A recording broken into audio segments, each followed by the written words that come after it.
प्यारे बच्चों, आईसीआई के यूट्यूब चैनल पे आप लोगों का बहुत बहुत स्वागत है। ठीक है, 11th फिजिक्स के अंदर टॉपिक शुरू करते हैं वेक्टर। वेक्टर का बहुत सारा रोल है मैकेनिक्स के अंदर। फिजिक्स के अंदर कुछ क्वांटिटीज जो वेक्टर की फॉर्म में है, तो वेक्टर की तरह से ही सोल्व करें तो ही एक्यूरेट एनालिसिस कर पाएंगे। ठीक है, बात शुरू करते हैं, बहुत बेसिक से समझते हैं, सुनना ध्यान से बात को। वेक्टर क्या होते हैं, इसका मतलब पहले सबसे पहले एक चीज देखिएगा, क्वांटिटीज। क्वांटिटीज फिजिक्स में दो तरह। क्वांटिटीज क्या है देखिएगा, फिजिक्स में अपन किस चीज को मेजर करेंगे, उन सभी फिनोमिना को, ठीक है, जिनको हम महसूस कर सकते हैं, देख सकते हैं उनको। फॉर एग्जाम्पल कि जैसे अगर किसी बॉडी को अगर आपने गिराया, छोड़ दिया, तो उसकी स्पीड कितनी है, स्पीड कैसे चेंज हो रही है, ग्राउंड तक पहुंचने में कितना टाइम लिया, कितनी डिस्टेंस ट्रेवल होगी। ठीक है, अगर आपको पूछ लिया कि भाई आपको यहां से अपने स्कूल तक जाने में कितना टाइम लगता है, तो टाइम एक क्वांटिटी होगी। कितने डिस्टेंस पर है, डिस्टेंस एक क्वांटिटी होगी। तो बहुत सारी क्वांटिटीज हो सकती है फिजिक्स में। मेनली दो तरह की क्वांटिटीज होती है, एक तो होती है स्केलर क्वांटिटी, एक होती है वेक्टर क्वांटिटी। स्केलर क्वांटिटी क्या होती है, बात को समझना।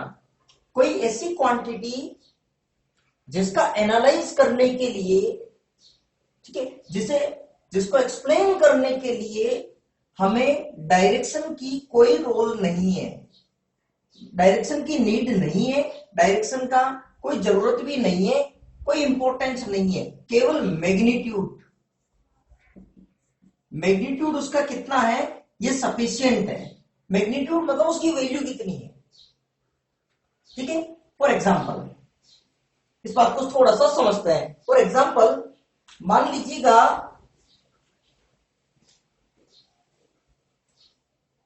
ये कोई एक बॉक्स है, ये ऐसे मान लीजिएगा कोई पानी का टैंक है, ठीक है, जिसके अंदर पानी भर सकते हैं।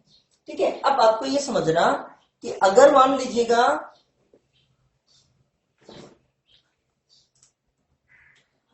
मैंने एक पाइप यहां पे लगा रखा है और एक पाइप यहां पे लगा रखा है, पानी की टंकी हो सकती है सपोज यहां पर, और दोनों पाइप ऐसे लगा रखे हैं इसके अंदर कि उसके अंदर पानी आ सके दोनों में। ठीक है, अच्छा, एक पाइप के अंदर तो जो पानी आ रहा है वो आ रहा है 2 लीटर पर मिनट की रेट से, मतलब 1 मिनट में 2 लीटर पानी। ठीक है, अच्छा, दूसरा पाइप आपने यहीं पे लगा रखा है और जिसके अंदर पानी आ रहा होगा मान लीजिएगा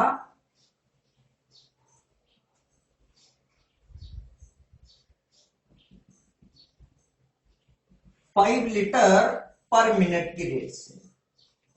ठीक है, अब मान लीजिएगा एक पाइप तो आपके पास है इधर, एक पाइप है आपके पास इधर, इसमें आ रहा है 2 लीटर 1 मिनट में, इसमें आ रहा है 5 लीटर 1 मिनट में। तो 1 मिनट में इस टैंक में कितना पानी आ जाएगा, 7 लीटर।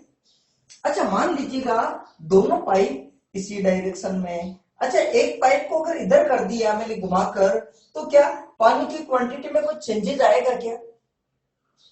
2 लीटर इसमें आ रहा है, 5 लीटर 1 मिनट में इसमें आ रहा है, तो 1 मिनट में अभी भी 7 लीटर पानी आएगा। अच्छा, दोनों पाइप को यदि एक ही डायरेक्शन में लगा दें, ठीक है, तो क्या चेंजेस आएगा क्या पानी में? 1 मिनट में अभी भी 7 लीटर पानी आएगा। मतलब चाहे दोनों पाइप एक ही डायरेक्शन में हो, चाहे एक दूसरे के परपेंडिकुलर हो 90 डिग्री पर, चाहे एक दूसरे के अपोजिट डायरेक्शन में हो, ठीक है, पानी की सप्लाई में पर मिनट आने वाले पानी की क्वांटिटी में कोई चेंजेस नहीं हो रहा। इसका मतलब चाहे पाइप के डायरेक्शन का कुछ इफेक्ट पड़ा क्या?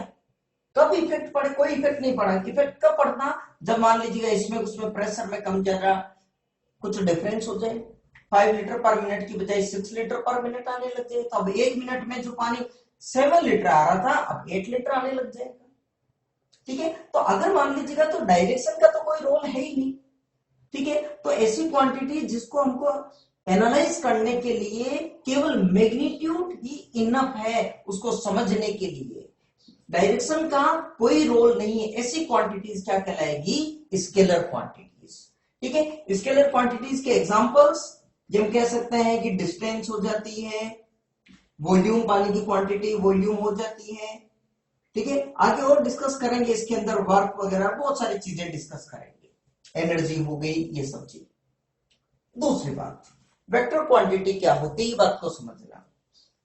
ऐसी क्वांटिटी जिन्हें एनालाइज करने के लिए, जिनको समझने के लिए, ठीक है, हमको डायरेक्शन और मैग्नीट्यूड दोनों ही रिक्वायर्ड है, मैग्नीट्यूड दोनों ही रिक्वायर्ड है, दोनों की इंपॉर्टेंस है, किसी को भी नजरअंदाज नहीं कर सकते। ऐसी क्वांटिटीज कहलाएगी वेक्टर क्वांटिटी। इस बात को मैं थोड़ा सा समझाने की कोशिश करता हूं, देखिएगा। मान लीजिएगा मेरे पास कोई एक बॉक्स है, ठीक है। अब इस बॉक्स को मैं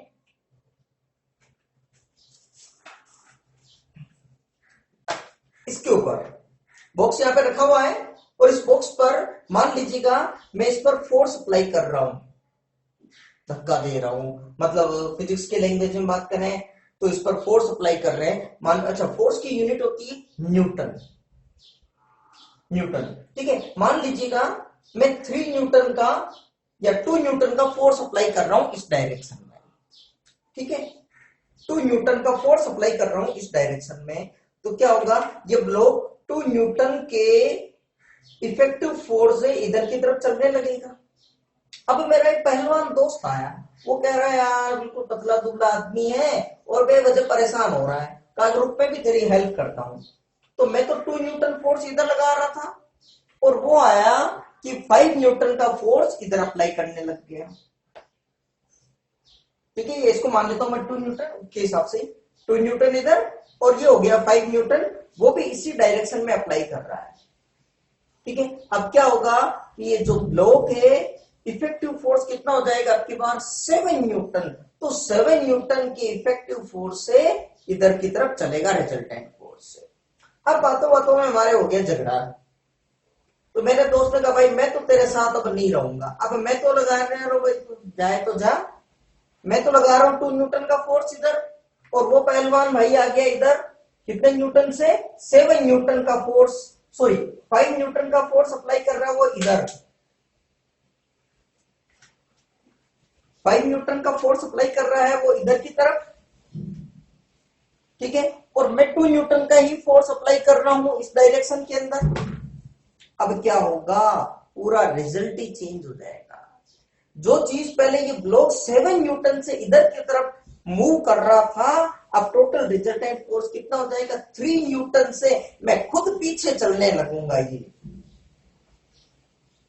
समझ में आ रही है। तो आप बताएंगे कि जब तो पहले 2 पाइप लगाए थे हमने, दोनों पाइप अपोजिट डायरेक्शन में लगाए हो, तो आपने कहा सर 7 लीटर पानी आएगा 1 मिनट में। जब मैंने कहा ऐसे कर दे 90 डिग्री पे 7 लीटर ही आएगा 1 मिनट में, ऐसे कर दे तब भी 7 लीटर, तो यहाँ पे डायरेक्शन का कोई रोल था नहीं।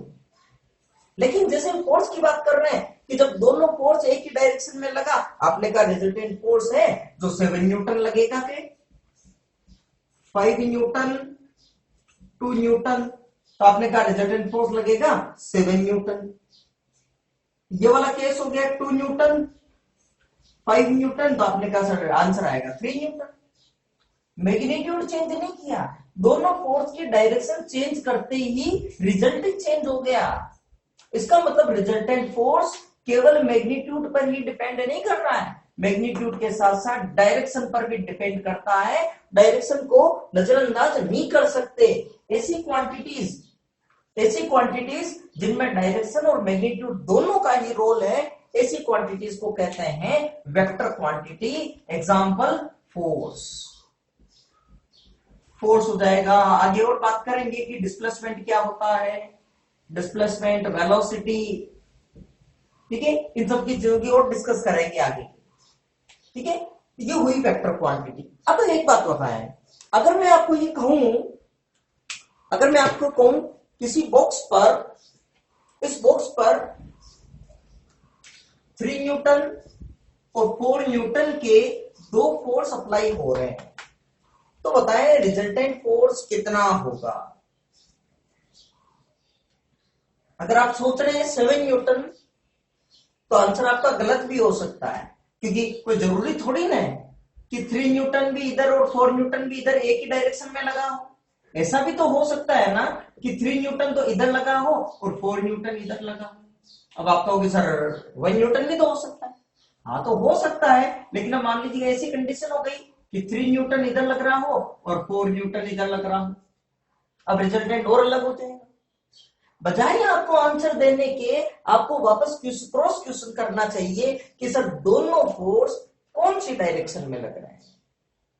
क्योंकि फोर्स एक वेक्टर क्वांटिटी है जिसमें डायरेक्शन का भी रोल है, और उन डायरेक्शन को बिना आप डायरेक्शन बताए हम आंसर नहीं दे सकते। ठीक है, तो ऐसी क्वांटिटीज क्या कहलाएगी? Vector quantities. आज हम इस चैप्टर में सिर्फ और सिर्फ वेक्टर ही डिस्कस करने वाले हैं। ठीक है, बहुत बड़ा चैप्टर है वेक्टर भी। ठीक है, बहुत बारीकियों से समझाऊंगा मैं आपको और आपके बहुत अच्छे से दिमाग में क्लियर करूंगा। आप कंसंट्रेट होकर सुनते रहना। क्लियर? तो वेक्टर क्वांटिटीज क्या होगी कि जिनके अंदर मैग्नीट्यूड डायरेक्शन दोनों का ही रोल है, क्या कहलाएगी वो? Vector quantities. क्लियर? ठीक है, अब आगे बात करते हैं। चलिए, ग्राफिकल रिप्रेजेंटेशन ऑफ वेक्टर, कि वेक्टर को किसी ग्राफ में कैसे रिप्रेजेंट करते हैं। तो इस बात को समझने के लिए देखिएगा, ग्राफ में वेक्टर को रिप्रेजेंट करने के लिए एक एरो साइन बनाते हैं, एक एरो सिंबल बनाते हैं।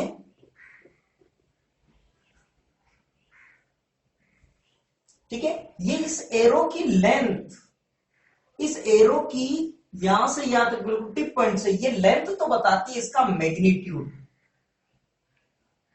मैग्नीट्यूड, और ये एरो की डायरेक्शन ये बताती है उसकी डायरेक्शन उसकी। जैसे मैं प्रैक्टिस कराता हूं थोड़ी सी, कि अगर मान लीजिएगा कोई दो वेक्टर है, 1 और 2, दोनों वेक्टर, मैं ऐसा कहूंगा कि एक ही डायरेक्शन में, क्या दोनों की डायरेक्शन सेम है? मैग्नीट्यूड किसका ज्यादा है? इसका। ठीक है, अगर ये मान लीजिएगा वेक्टर है ए और ये वेक्टर है बी। अच्छा, वेक्टर को रिप्रेजेंट करने के लिए जब सिंबल से रिप्रेजेंट करते हैं तो कोई क्वांटिटी ए और वेक्टर क्वांटिटी है तो ऊपर एरो का सिंबल। ठीक है, इसका मतलब ये क्लियर है कि किसी वेक्टर क्वांटिटी के बारे में कहा जा रहा है।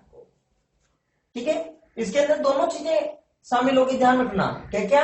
मैग्नीट्यूड प्लस डायरेक्शन, दोनों ए और ये बी। ठीक है, इसका मतलब दोनों सेम डायरेक्शन में है, लेकिन मैग्नीट्यूड किसका ज्यादा है? बी का मैग्नीट्यूड ज्यादा है। तो मैं ऐसा कहूं कि same direction but vector B have higher magnitude,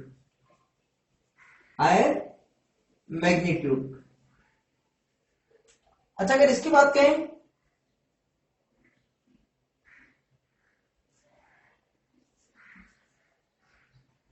इसमें क्या कहेंगे आप? ये वेक्टर कोई ए और ये वेक्टर है बी,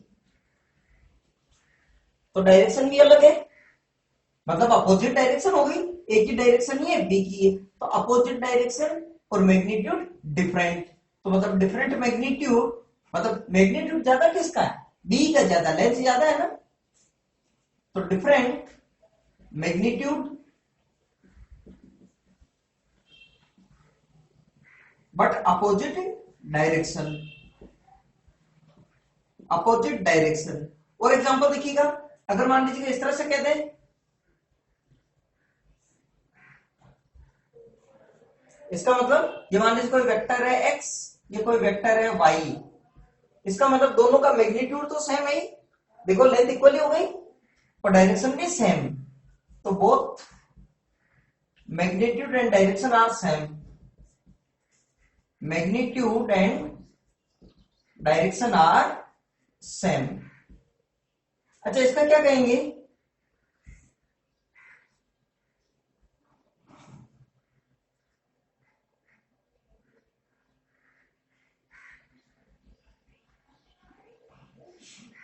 इस वाले में क्या कहेंगे?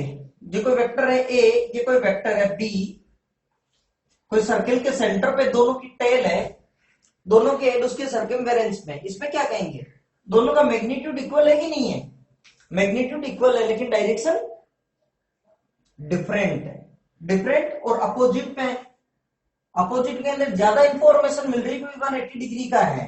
डिफरेंट है मतलब पता नहीं, बस सेम डायरेक्शन नहीं है। Equal magnitude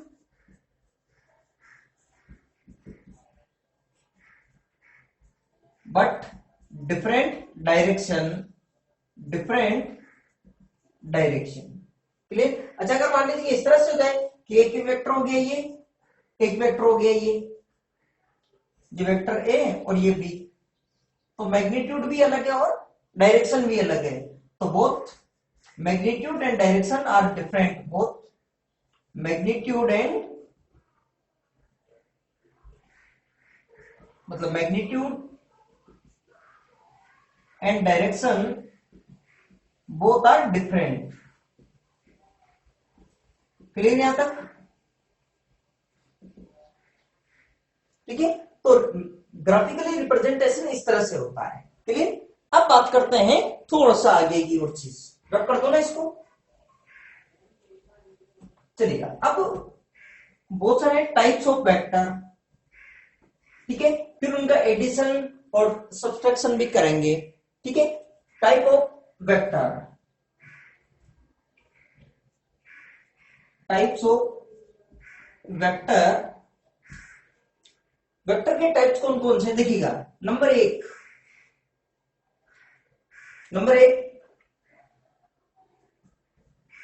parallel vector.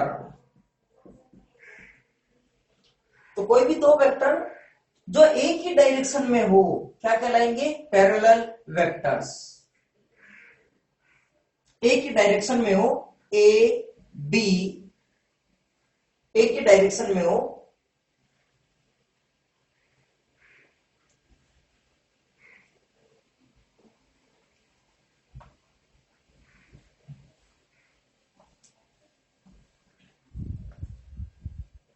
Types of vector show कर रहे हैं।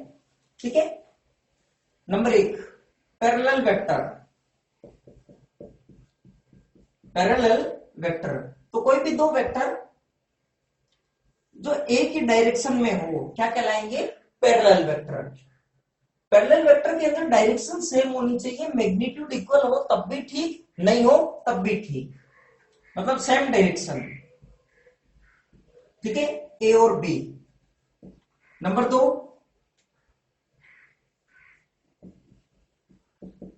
Opposite vector. अपोजिट वेक्टर जिनकी डायरेक्शन अपोजिट हो, ये वेक्टर ए बी एक दूसरे के अपोजिट डायरेक्शन, अब मैग्नीट्यूड इक्वल हो तब भी ठीक, नहीं हो तब भी ठीक। क्लियर? नंबर तीन इक्वल वेक्टर।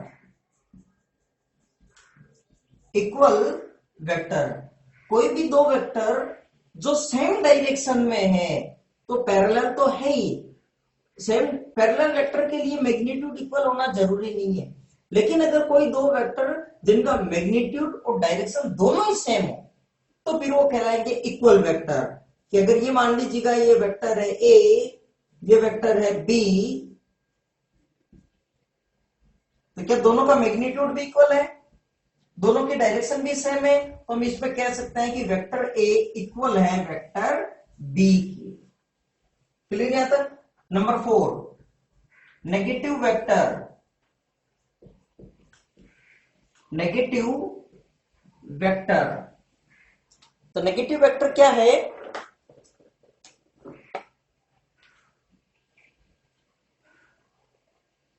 कोई भी वेक्टर ए किसी भी वेक्टर के साथ में एक ऐसे वेक्टर का एग्जिस्टेंस होती है जिसका मैग्नीट्यूड तो इसके इक्वल हो लेकिन डायरेक्शन इसके अपोजिट हो। कोई ऐसा वेक्टर जिसका मैग्नीट्यूड इसके इक्वल ही हो लेकिन डायरेक्शन इसके अपोजिट हो, अगर ये ए है तो ये हो जाएगा माइनस ए वेक्टर। माइनस ए वेक्टर मतलब अगर ये कोई वेक्टर है यहां पर, अगर इसको आपने माइनस एक्स वेक्टर नाम दे रखा है, ठीक है, तो ठीक इसके अपोजिट वेक्टर यहां से यहां तक ये क्या हो जाएगा, प्लस का x वेक्टर। ठीक है, तो नेगेटिव वेक्टर मतलब किसी भी वेक्टर का नेगेटिव वेक्टर अगर कहे तो सिर्फ और सिर्फ डायरेक्शन अपोजिट हो जाएगी। जैसे ये मान लीजिए वेक्टर है ए, ठीक है, तो इसके ठीक अपोजिट डायरेक्शन में ये वेक्टर यदि ए, तो इसके ठीक आप पलट दीजिएगा इसको, ये जाएगा माइनस ए, ये प्लस ए, ये जाएगा minus A. Clear? Negative vector. Number 5,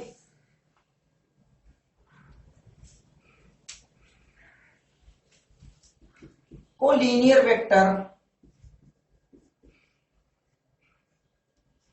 collinear vector मतलब एक ही लाइन में हो। जैसे बात समझो, ये वेक्टर है, मान लीजिएगा ये वेक्टर है, ये वेक्टर है, ये वेक्टर मान लीजिएगा है ए, ये वेक्टर है बी, ये वेक्टर है सी।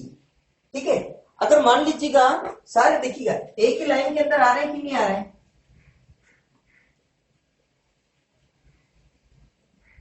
एक ही लाइन में तो आ रहे हैं ना। ठीक है, तो ऐसे वेक्टर क्या कहलाएंगे, कोलिनियर वेक्टर।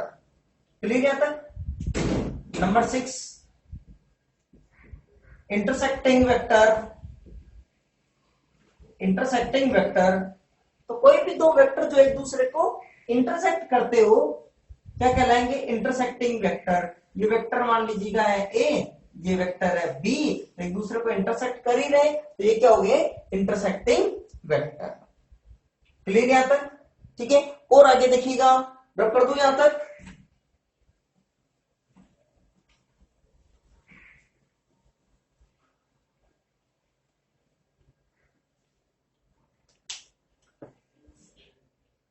नंबर 7, ये हो गया कोलिनियर, हो गया इंटरसेक्टिंग, हो गया कोप्लानर वेक्टर। एक ही प्लेन में हो वेक्टर क्या कहलाएंगे, कोप्लानर वेक्टर। जैसे अगर ये बोर्ड की बात कर लें, अगर इस बोर्ड की बात करें तो इसके अंदर जितने भी वेक्टर, जैसे ये वेक्टर हो गया, ये वेक्टर हो गया, ठीक है, ये वेक्टर हो गया, ठीक है, हाँ ये पैरेलल नहीं होंगे, ठीक है, हो सकता है ये इंटरसेक्ट भी कर रहे हो किसी भी तरह से, ठीक है, लेकिन क्या सारे के सारे इस बोर्ड के प्लेन में लाई कर रहे हैं कि नहीं। ठीक है, तो ऐसे वेक्टर जो केवल एक ही प्लेन में हो क्या कहलाएंगे, कोप्लानर वेक्टर। ठीक है, कोई भी दो वेक्टर की बात करें तो वो हमेशा कोप्लानर ही होंगे। ठीक है, लेकिन जब भी कोप्लानर की अगर बात की जाएगी हमेशा तीन वेक्टर के लिए बात की जाएगी। मैं इसको थोड़ा सा समझाने की कोशिश करता हूं, देखिएगा। मान लीजिएगा जैसे को तीन वेक्टर है, 1 2, ये 3 वेक्टर, ठीक है। अब अगर बात करें तो ये देखिए तीनों वेक्टर कोप्लानर वेक्टर नहीं है। अगर इन दोनों को एक प्लेन में बिठाने की कोशिश करें इधर से यूं, तो ये दोनों एक ही प्लेन के अंदर लाइव हो जाएंगे। तो देखिए ये वाला वेक्टर बाहर निकल गया। अगर इन दोनों को एक ही प्लेन में बिठाने की कोशिश करें तो ये वाला वेक्टर इस प्लेन के अंदर नहीं आ रहा, प्लेन को इंटरसेक्ट कर रहा है। इन दोनों को एक साथ में बिठाने की कोशिश करते हैं एक ही प्लेन के लिए, तो ये वाला अलग हो गया। ठीक है, तो ये वेक्टर तीनों को प्लानर वेक्टर नहीं।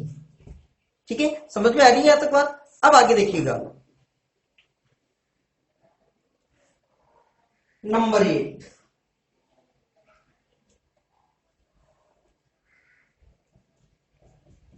नल वेक्टर। नल वेक्टर तो कोई भी ऐसा वेक्टर जिसका मैग्नीट्यूड, कोई भी ऐसा वेक्टर जिसका मैग्नीट्यूड 0 हो। समझाता हूं मैं, ये कोई वेक्टर है। अब बताएंगे इस वेक्टर का अभी ये मैग्नीट्यूड है। अब अगर मान लीजिएगा, अब बताएंगे इसका मैग्नीट्यूड कम हो रहा है कि ज्यादा हो रहा है, कम हो रहा होगा। तो कोई ऐसा वेक्टर जिसका मैग्नीट्यूड कितना हो जाए, 0 हो जाए, तो जब वेक्टर का मैग्नीट्यूड बिल्कुल 0 हो जाएगा तो वो किसमें कन्वर्ट हो जाएगा, पॉइंट में। तो कोई ऐसा वेक्टर जिसका मैग्नीट्यूड 0 होगा वो हमेशा क्या बनेगा, एक पॉइंट। इसलिए इसको पॉइंट वेक्टर भी कहते हैं, पॉइंट वेक्टर भी कहते हैं। ठीक है, पॉइंट वेक्टर या नल वेक्टर जिसका मैग्नीट्यूड 0 हो। एक बात हो, वेक्टर की जब भी बात करें तो डायरेक्शन का रोल होगा। क्या इस पॉइंट को देखकर आप ये बता सकते हैं कि ये इस वेक्टर के जरिए इस पॉइंट को बनाया हुआ है या इस वेक्टर से बनाया हुआ है पॉइंट, ये इस तरह से बनाया हुआ है? क्या केवल पॉइंट को देख के बता सकते हैं? नहीं बता सकते। इसका मतलब ये हुआ नल वेक्टर का मैग्नीट्यूड 0 होता है और इसकी डायरेक्शन अनडिटरमाइंड है।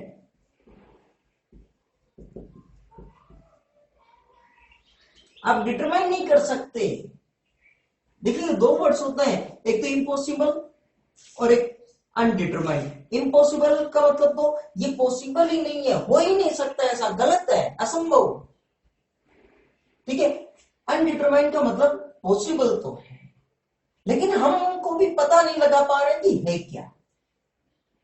तो यहां पे कोई ना कोई किसी न किसी वेक्टर से तो बना होगा, बता नहीं पा रहे कि क्या होगा। लेकिन ये थोड़ी कि पॉसिबल ही नहीं, पॉसिबल तो है लेकिन डिसाइड नहीं कर पा रहे कि क्या है, इसलिए अनडिटरमाइंड। तो नल वेक्टर की डायरेक्शन हमेशा क्या होती है,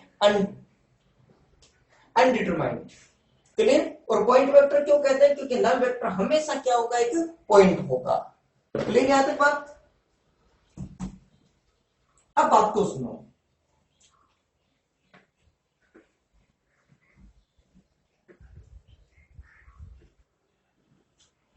अब एक और आएगा यूनिट वेक्टर। यूनिट वेक्टर बहुत इंपॉर्टेंट है। यूनिट वेक्टर कोई भी ऐसा वेक्टर जिसका मैग्नीट्यूड 1 हो, कोई भी ऐसा वेक्टर जिसका मैग्नीट्यूड 1 हो, क्या कहलाएगा, वो यूनिट वेक्टर। ठीक है, इसका काम, यूनिट वेक्टर का काम सिर्फ और सिर्फ डायरेक्शन डिसाइड करने के लिए काम में आता है। Direction is decided, direction decide करने के काम में आता है यूनिट वेक्टर। ठीक है, इसको मैं पूरे ढंग से क्लियर कराता हूं आपको। देखिएगा, आपके पास 3 स्टैंडर्ड डायरेक्शन है, एक्स एक्सिस, वाई एक्सिस और ये जेड एक्सिस। 3 डायरेक्शन है, एक्स एक्सिस, वाई एक्सिस और जेड एक्सिस। ठीक है, इसको भी समझने के लिए आप क्या करें, इसी को यूज में लेते हैं वापस। देखिएगा, आप जहां पर भी वीडियो देख रहे हैं उसमें रूम का कोई एक कॉर्नर ले लीजिएगा। जैसे ये कॉर्नर ले लिया, ठीक है, एक रूम का एक कॉर्नर, तो एक लाइन तो हो गई ये इधर, ये सामने वाली आपके फ्रंट पे बोर्ड या सामने जो दीवार लगी होगी वॉल, एक इधर एक नीचे हो गया फर्श। तो ये हो गया फर्श, सामने वाली वॉल इधर और एक वॉल इधर। तो ये जो पॉइंट काट रहा है ये हो गया ओरिजिन। तो एक लाइन जो आ रही इसको मान लिया एक्स एक्सिस, ये मान लिया वाई एक्सिस, ये मान ली लाइन जेड एक्सिस।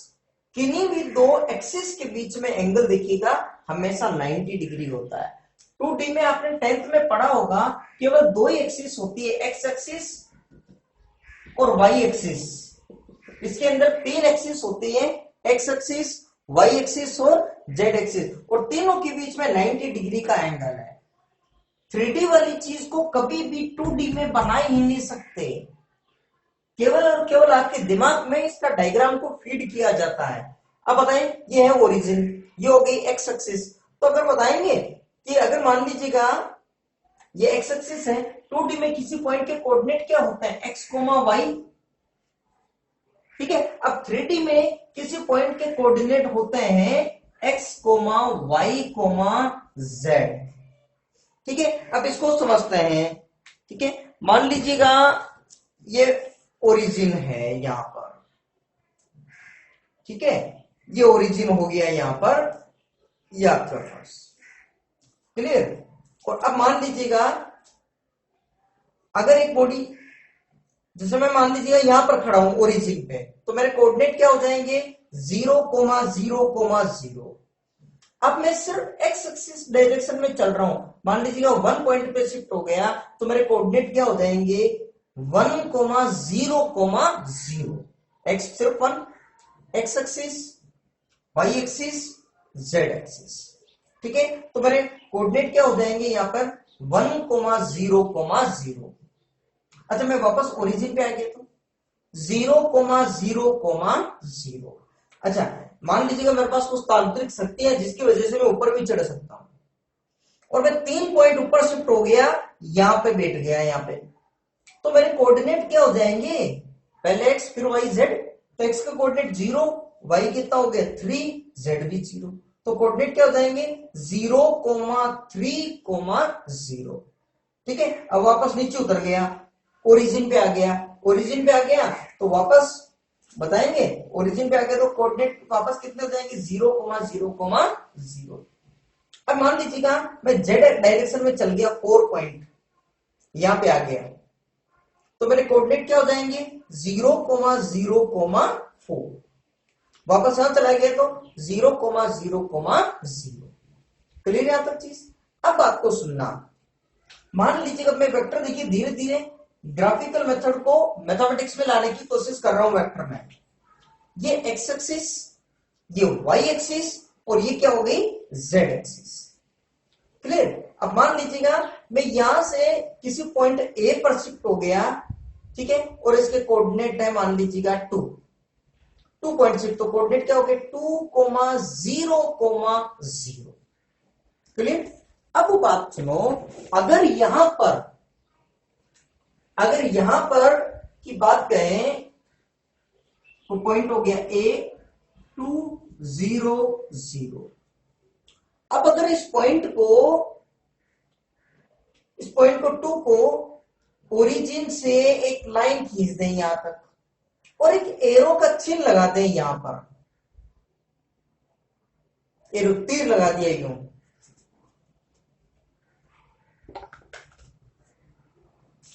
एक तरह से इस तरह से एक तीर लगा दिया यूं, ठीक है, तो ये ओरिजिन हो गया, ये एक वेक्टर बना दिया यूं,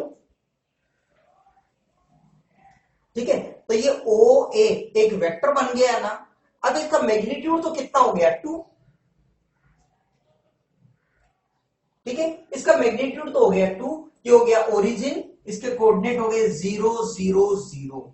तो ओ ए, और अगर आपने वेक्टर लगा दिया यहां पर, तो ओ ए ये वेक्टर, इसका मैग्नीट्यूड तो हो गया 2। अब ये डायरेक्शन डिसाइड करना है, इसलिए प्री डिफाइंड 3 यूनिट वेक्टर है। एक्स एक्सिस में यूनिट वेक्टर है, तो यूनिट वेक्टर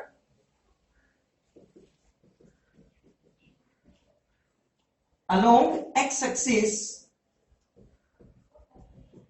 ये होता है I cap, unit vector along Y axis ये होता है जे केप, और unit vector along Z axis ये होता है के केप।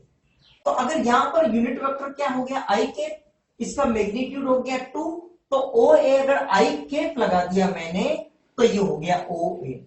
अब इसका मैग्नीट्यूड भी आ गया और डायरेक्शन भी आ गया, ठीक है। इसी तरह से अगर वाई एक्सिस के अंदर यूनिट वेक्टर होता है जे केप, अब बताएंगे आप, अगर मान लीजिएगा मैं फॉर एग्जांपल यहां से ये X axis, Y axis, Z axis, ठीक है ना, इस तरह से समझना आप इसको यहां पे, ठीक है। अगर मान लीजिएगा मैं 3 पॉइंट ऊपर शिफ्ट हो गया, पॉइंट हो गया बी, तो इस बी के कोऑर्डिनेट क्या हो गए 0,3,0।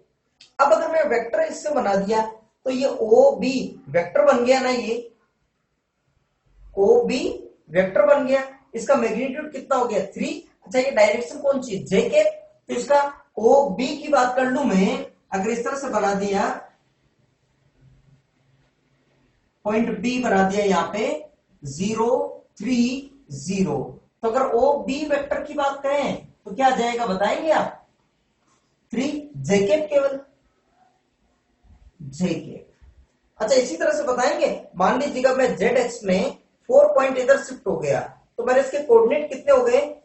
एक्स में 0, वाई में 0, जेड में 4, 0 0 4। अब बताएंगे अगर मैं ओ को इस पॉइंट से मिला दिया सी से 0 0 4 पर, तो ओ सी वेक्टर बन गया, ये ओ सी वेक्टर बन गया।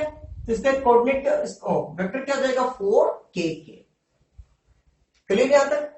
अब और बात सुनते हैं, देखो मान लीजिएगा मैं एक्स एक्सिस में चल रहा हूं, ठीक है, इसको मैं थोड़ा और उनसे थोड़ा समझाने की कोशिश करता हूं। देखो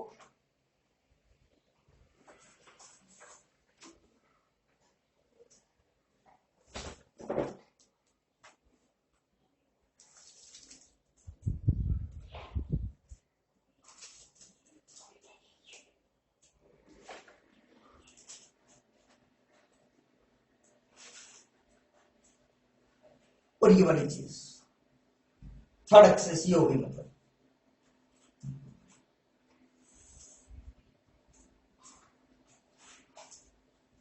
ठीक है, एक फ्रंट के अंदर लग जाएगी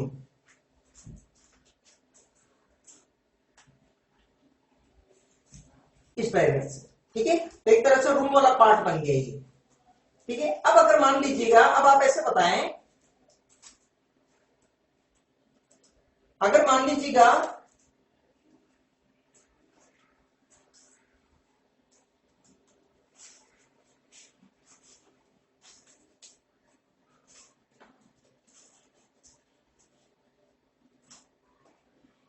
मैं अगर ओरिजिन पे हूं तो कोऑर्डिनेट क्या होगा? 0 0 0।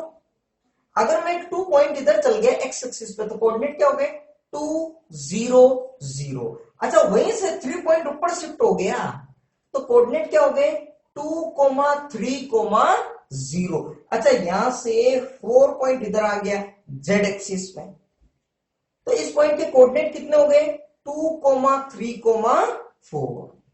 अब अगर मान लीजिएगा ये रहा ओरिजिन, ये रहा कोई पॉइंट P जिसके कोऑर्डिनेट हो गए 2 3 4। अब ओरिजिन से इस पॉइंट को मिला दिया तो कोई ना कोई ऐसा एक वेक्टर बन जाएगा ना, OP वेक्टर मान लिया इसको। तो OP वेक्टर अगर P के कोऑर्डिनेट है 2 3 4, तो OP क्या आ जाएगा? 2 एक्स में आई के प्लस 3 जे के प्लस 4 के, ये वेक्टर बन गया। समझ में आ रही मेरी बात? ठीक है, देखिएगा 3D डायग्राम कभी भी 2D में बन नहीं सकता। ये थर्ड एक्सिस जो जेड एक्सिस है, मतलब एक तरह से आपके प्लेन के परपेंडिकुलर आपकी तरफ आनी चाहिए तो जाकर बनेगा। ठीक है, आप दिमाग को इसी तरह से समझाना, या जिस रूम में आप बैठे हैं उस रूम के एक कॉर्नर को ओरिजिन मानना। क्लियर यहां तक बात? ठीक है, इसका मतलब ये चीज तय हो गई, इसका मतलब ये चीज तय हो गई कि मैथमेटिक्स में 3 प्री डिफाइंड यूनिट वेक्टर है। एक्स एक्सिस में हो गया आई के, वाई डायरेक्शन के अंदर हो गया जे के, और जेड डायरेक्शन में हो गया के। दूसरी बात, किसी भी वेक्टर ए को रिप्रेजेंट करना है तो A1 आई के प्लस A2 जे के, या AX लिख दीजिएगा, AX आई के, AY जे के प्लस AZ के। मतलब AX AY AZ कुछ ना कुछ नंबर्स हैं, उनके साथ आई के जे के आए। क्लियर? ये तो हो गया ये मतलब। देखिएगा जैसे OP 2 आई के प्लस 3 जे के, और एक को ये लिख सकता है ना 2 आई के प्लस 0 जे के प्लस 0 के, 0 आई के प्लस 3 जे के प्लस 0 के, इस तरह से। ठीक है, तो मैथमेटिक्स में ठीक है, जैसे वेक्टर हो ही गया कि फॉर एग्जांपल वेक्टर हो गया p बराबर माइनस का 2 आई के प्लस 3 जे के प्लस 4 के, माइनस हो गया कि जैसे ओरिजिन ये हो गया तो इधर ये पॉजिटिव एक्सिस हो गया, तो नेगेटिव एक्स एक्सिस हो गया इधर, तो -2 मतलब इधर हो गया। ठीक है, अब दूसरी बात, अब इसका मैग्नीट्यूड कैसे निकालते हैं? इसका मैग्नीट्यूड निकालते हैं, ये लिखने का तरीका, कोई ये वेक्टर, ये इस वेक्टर का मैग्नीट्यूड वैल्यू कितनी है, तो स्क्वायर रूट के अंदर आई cap J cap K cap के साथ जो भी नंबर्स है उनका होल स्क्वायर करके ऐड करना है। एक्स का स्क्वायर, ए वाई का स्क्वायर, ए जेड स्क्वायर। क्लियर? एग्जांपल में प्रैक्टिस कराता हूं। जैसे ओपी है ना, तो ओपी का मैग्नीट्यूड देखना है, क्या हो जाएगा? 2 का स्क्वायर, 3 स्क्वायर प्लस 4 स्क्वायर। कितना हो गया? 4। ठीक है, 9 और ये हो गया 16, तो 16 4 20 29, तो √29 ये आंसर आ गया। क्लियर? और देखिए मैं कुछ प्रैक्टिस कराता हूं आपको। ठीक है, तो दो चीजें इसके अंदर अभी तक हमने क्लियर कर ली। ठीक है, कि यूनिट वेक्टर के अंदर X axis, Y axis, Z axis के अंदर यूनिट वेक्टर कौन कौन से हैं? I cap, J cap, K cap. ठीक है, दूसरी बात, किसी भी वेक्टर को लिखने का तरीका हमने डिस्कस कर ही लिया था।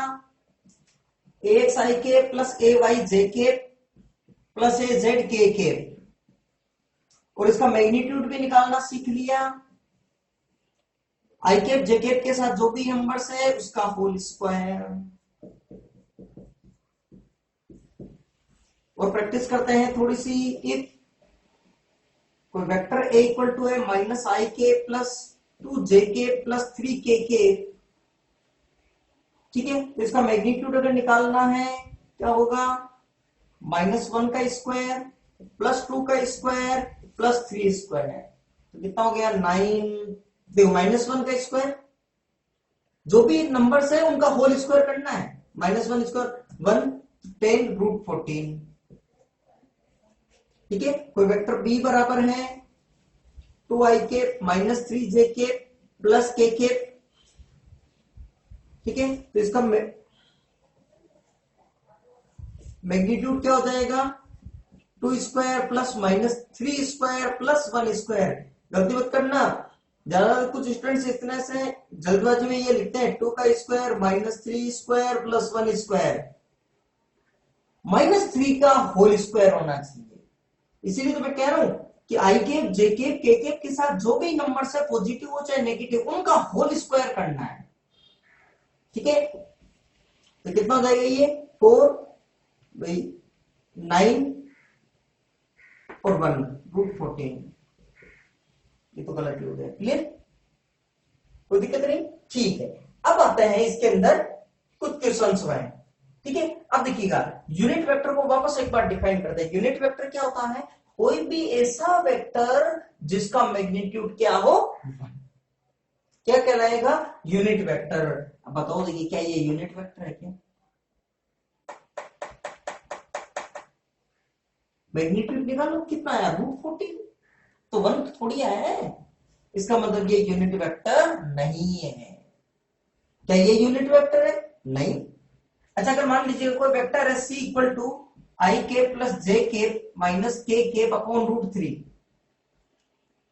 कोई वेक्टर है, मैग्नीट्यूड निकाले आप इसका। ठीक है, इसको मैं इस तरह से लिख दूं क्या? सी बराबर 1/√3 आई के प्लस 1/√3 जे के माइनस 1/√3 के। तो अगर सी का मैग्नीट्यूड निकालना है, स्क्वायर रूट के अंदर आई केप जे केप के 1/√3 whole square, 1/√3 whole square minus का 1/√3 होल स्क्वायर, 1/3 प्लस 1/3 प्लस 1/3, तो कितना हो गया? 3/3 1, मतलब ये यूनिट वेक्टर है। ठीक है, तो एक कैटेगरी तो क्वेश्चंस की ये हो गई, आपको कोई वेक्टर दे दे और पूछ ले कि क्या ये वेक्टर यूनिट वेक्टर है या नहीं, तो आप क्या करेंगे? सिंपली उसका अगर मैग्नीट्यूड 1 के इक्वल आ जाए तो कह देंगे यूनिट वेक्टर है, और मैग्नीट्यूड 1 के इक्वल नहीं आए तो इसका मतलब वो यूनिट वेक्टर नहीं। क्लियर? एक क्वेश्चन इसके अंदर देखो, देखिए फिर रब कर दो ना। और क्वेश्चन देखिएगा, क्वेश्चन इसके अंदर एक बढ़िया सा क्वेश्चन ये भी बनता है। If A equal to X I K plus 1/2 जे के माइनस का 1/√2 के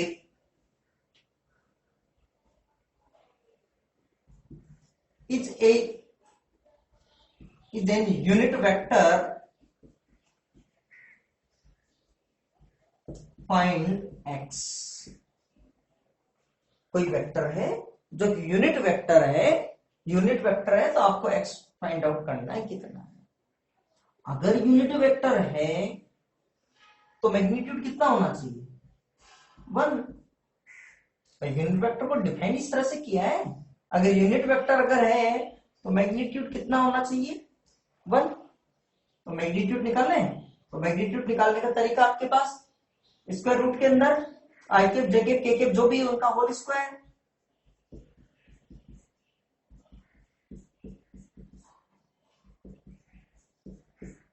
होल स्क्वायर इक्वल टू 1। तो क्या हो गया, एक्स स्क्वायर 1/4 प्लस 1/2 हो गया, माइनस 1/√2, √2 का 2 minus minus plus equal to 1। 1/4 plus 1/2 हो गया 3/4, तो X square equal to 1 minus 3/4 मतलब 1/4। तो एक्स की वैल्यू कितनी आ जाएगी, प्लस माइनस 1/2, दोनों वैल्यू आएगी क्योंकि 1/2 का होल स्क्वायर भी 1/4 होगा, माइनस 1/2 का होल स्क्वायर भी 1/4 ही होगा।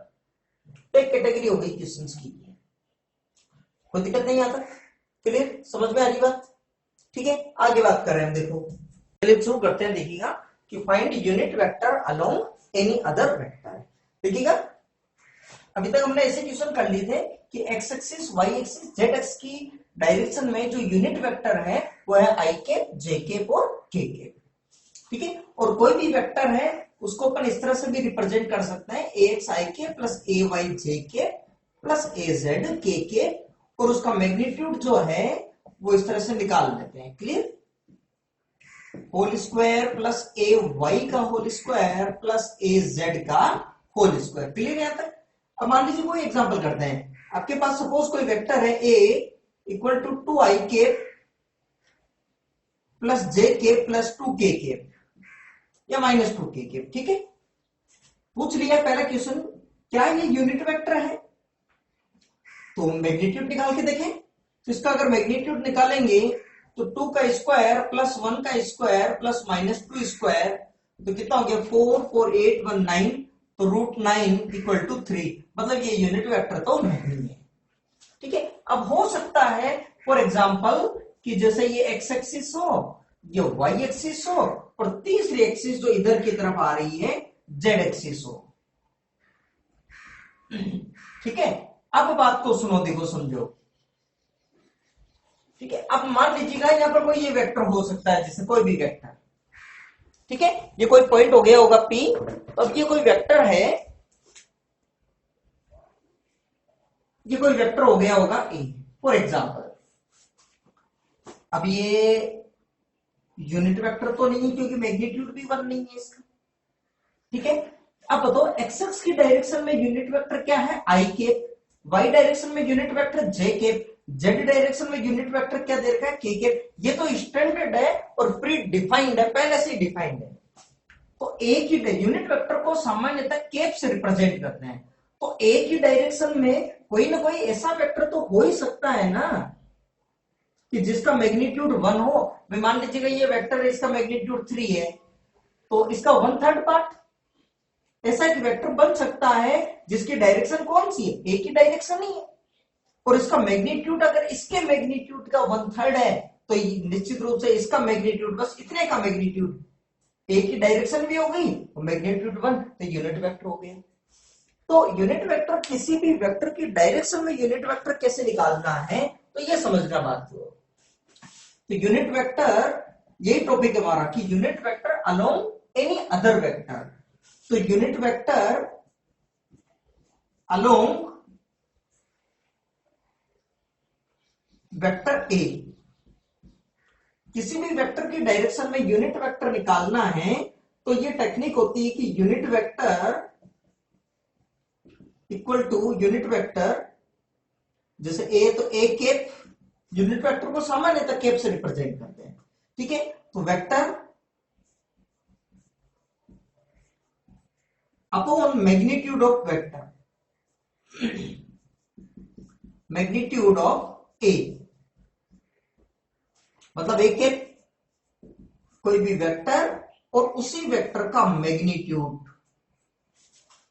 जो वेक्टर है उसी वेक्टर के अगर मैग्नीट्यूड से अगर डिवाइड कर दें तो कोई ना कोई नया वेक्टर मिलेगा। जो वेक्टर मिलेगा वो उस वेक्टर की डायरेक्शन में यूनिट वेक्टर होगा। कोई वेक्टर है सपोज एन, तो एन की डायरेक्शन में यूनिट वेक्टर क्या हो जाएगा, एन के, एन अपॉन एन का मैग्नीट्यूड। कोई वेक्टर है बी, बी की डायरेक्शन में यूनिट वेक्टर बी के हो जाएगा, vector B upon vector B का मोड। अब जैसे इस क्वेश्चन में देख लेते हैं, इस क्वेश्चन में देख लेते हैं कि ए के अगर निकालना है तो ए के देखें तो ए का वेक्टर क्या हो गया, 2i के प्लस जे के माइनस 2k के अपॉन 3। ये वैल्यू क्या होगी, देखो 2/3 i के 1/3 जे के माइनस 2/3 के, और ये यूनिट वेक्टर है, ठीक है ना, ये क्या है, यूनिट वेक्टर है। अच्छा एक चीज बताओ, यूनिट वेक्टर निकालना है, ये हो गया यूनिट वेक्टर, आंसर आ गया। पूछा कि find the unit vector in direction of vector A, magnitude निकाल लो और ए अपॉन मैग्नीट्यूड ए, ये आ गया, क्लियर। अच्छा मैं अब अगला क्वेश्चन पूछ रहा हूं, जो क्वेश्चन पूछा उसका आंसर आ गया, find the unit vector along A, बस ये आंसर आ गया। अच्छा मैं पूछ रहा हूं अब आपसे एक क्वेश्चन, अगर ये यूनिट वेक्टर है तो यूनिट वेक्टर निकालने के लिए कहा, आपने यूनिट वेक्टर निकाल दिया। अगर ये यूनिट वेक्टर है तो इसका मैग्नीट्यूड कितना होना चाहिए, 1। अगर यूनिट वेक्टर है तो मैग्नीट्यूड कितना होना चाहिए, 1। टेस्टिंग करके देखें एक बार, एक एफ निकाल के देखें, निकालना जरूरी नहीं है, ध्यान रखना, यहाँ पे तो अपन टेस्टिंग कर रहे हैं इसलिए निकलवा रहा हूं, ठीक है। पूछ लेंगे unit vector, find unit vector along any vector, तो आप बस यहां तक कर दिया, आंसर आ गया, ठीक है। अगर कहे कि भाई यहां इंस्पेक्ट भी करो कि यूनिट वेक्टर है कि नहीं, तो मैग्नीट्यूड और निकाल दो, तो इसका मैग्नीट्यूड किसका, ए केप का, आई केप के साथ 2/3 का होल स्क्वायर, 1/3 का होल स्क्वायर माइनस 2/3 का होल स्क्वायर, 4/9, 1/9, 4/9, और कितना हो गया देखिएगा 9, 4 + 1 + 4, ये हो गया 9/9, 1 मतलब हो गया 1। तो ये हो गया आपके लिए यूनिट वेक्टर, क्लियर, कोई दिक्कत नहीं, ठीक है। चलिए इसमें थोड़ी सी और प्रैक्टिस कराता हूं मैं, देखो यूनिट वेक्टर पे, ठीक है। अगर आपको दे दें, अब बताएंगे कोई vector B equal to 2i plus √2 j minus का √3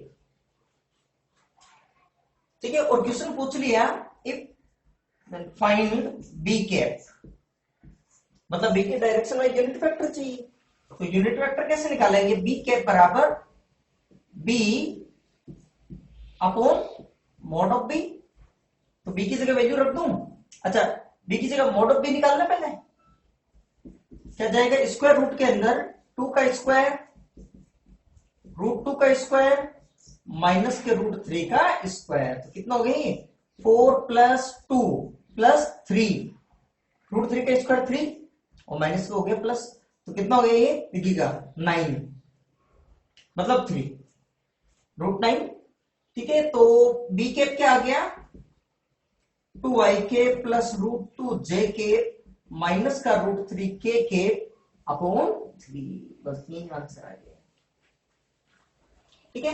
और अगर इसका मैग्नीट्यूड निकालना हो तो या तो अलग अलग कर दो, या फिर एक चीज और ध्यान रखना, मैग्नीट्यूड जब निकालना हो ना तो जो कांस्टेंट है उसको जैसा कांस्टेंट साथ में मल्टीप्लाई में वैसा के वैसे रख दो। जैसा बी केप का अगर मैग्नीट्यूड निकालना तो 1/3 की जगह 1/3 रहने दो और सिंपली इसका मैग्नीट्यूड निकाल लो, तो 2 का स्क्वायर प्लस √2 का स्क्वायर प्लस माइनस के √3 का स्क्वायर, ठीक है। तो 3 + 2 5 4 9 का हो गया 3/3 1, क्लियर, ठीक है। चलिएगा ये आंसर आ गया। अब और क्वेश्चन देखिए इसके ऊपर कैसे क्वेश्चंस बनते हैं, देखो रफ कर दो ना यहां तक,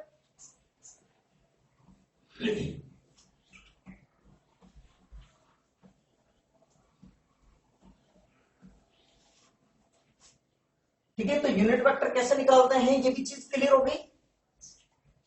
ठीक है, अब देखो एक क्वेश्चन बताओ, देखें आप कुछ बारीकी से छोटे छोटे से क्वेश्चन बन सकते हैं।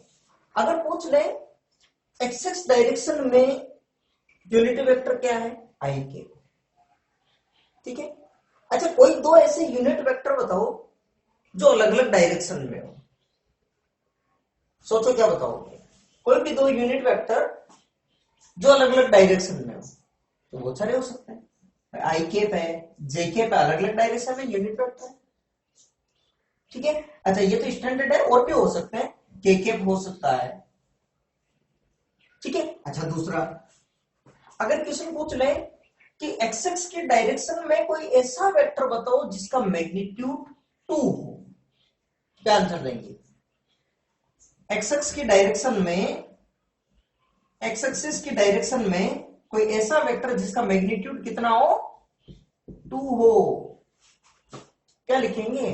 तो एक्सिस की डायरेक्शन में यूनिट वेक्टर क्या होता है, आई के, मैग्नीट्यूड होता है 1, तो कोई ऐसा वेक्टर जिसका मैग्नीट्यूड 2 हो, तो आंसर क्या हो जाएगा, 2 आई के।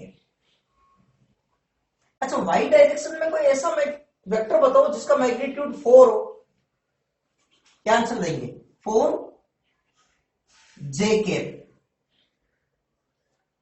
क्लियर। अच्छा कोई भी दो वेक्टर ऐसा बताओ जिसका मैग्नीट्यूड भी इक्वल नहीं हो, डायरेक्शन भी डिफरेंट हो, तो क्या आंसर देंगे।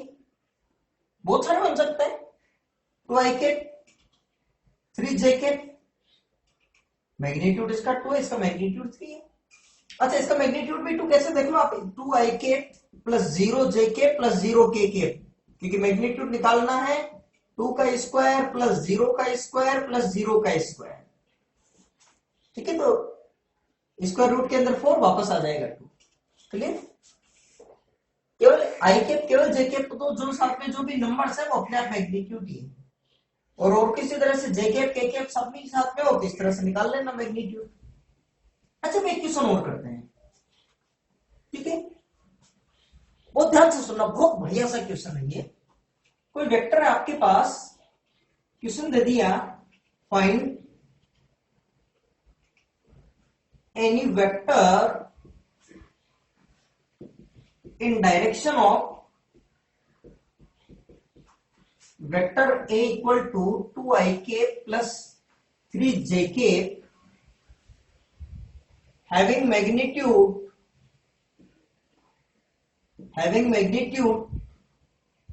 5।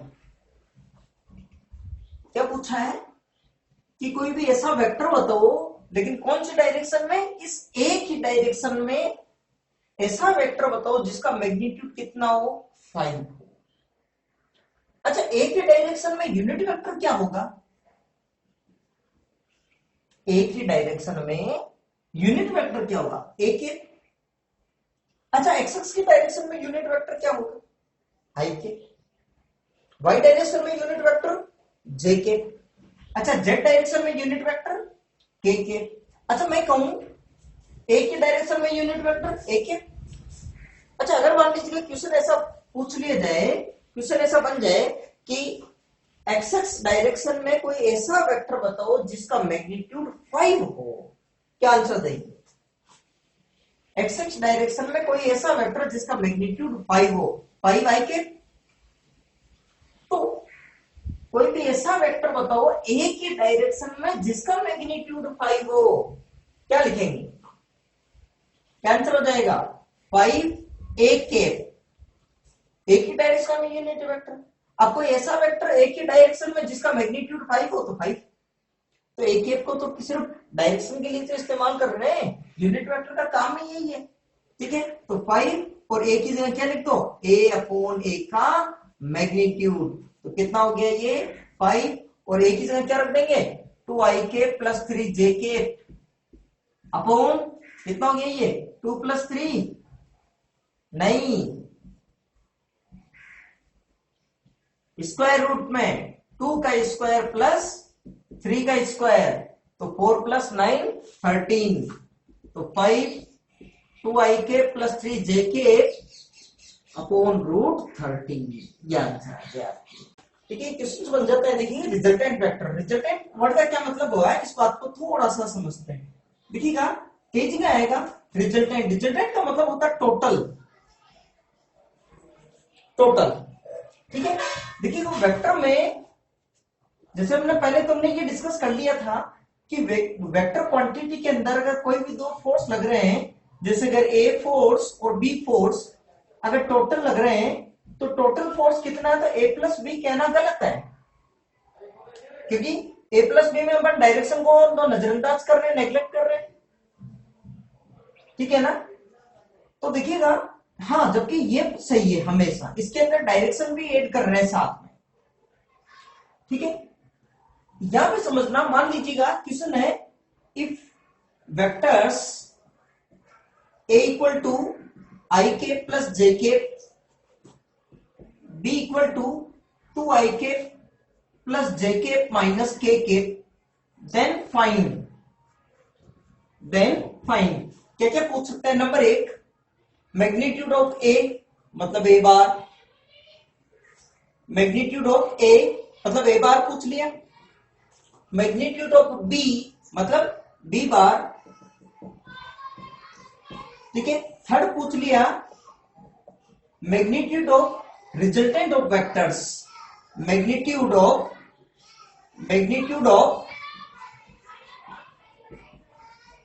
Resultant of vectors. अगर ये निकालना है तो देखिएगा ए बार आराम से निकल जाएगा, ए बार के अंदर तो बिल्कुल इजी है, ए बार क्या हो जाएगा, रूट ऑफ 1 का स्क्वायर प्लस 1 का स्क्वायर मतलब रूट 2। बी बार इजीली निकल जाएगा, 2 का स्क्वायर प्लस 1 का स्क्वायर प्लस माइनस 1 का स्क्वायर, कितना हो गया, रूट 6। अब थर्ड देखिएगा, आपको क्या निकालना है, magnitude of resultant of vectors. पहले तो रिजल्टेंट निकालिएगा, तो रिजल्टेंट ऑफ वेक्टर्स, तो रिजल्टेंट ऑफ वेक्टर्स क्या हो जाएगा, ए प्लस बी।